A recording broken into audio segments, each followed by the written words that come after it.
guys, katong mga mahiligong sa dama, alam ko i-share gamay.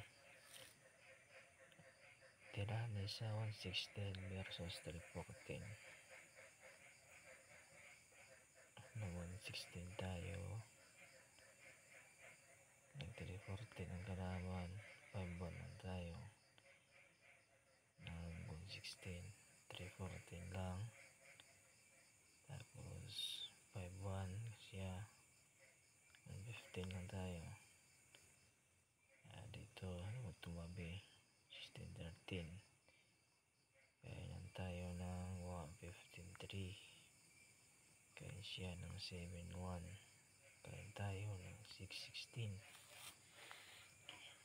Tapos nag 116 siya, 9-5 lang tayo. 9-5 natin, 8-3 siya. Ayan, panalo na tayo. Ito ang gawin natin, 7-3.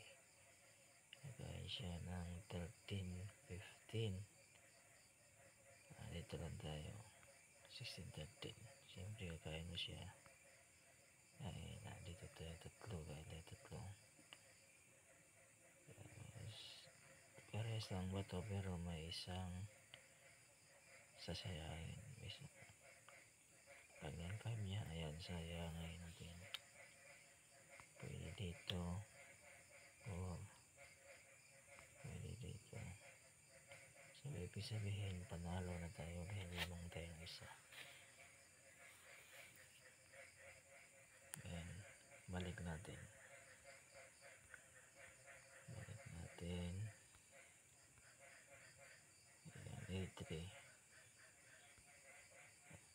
Pag 9-5 natin, hindi naman siya nag-8, dito naman siya nag 9-5. Pag 9-5 niya, 16-13 lang tayo. Pag 5-1 niya, ayan, dito lang tayo. Pasok naman siya sa tricks. Dito lang, 7-3, kain. Siyempre kakain mo siya, tirahan natin dito. 4-16, kain. Dito naman, kain tayo. Kaya kitsan, tatlo. Malapit tayo sa dumahan. Tapos papaulikin niya, kain. Parehas lang ang pizza, pero may sasayangin tayong isa.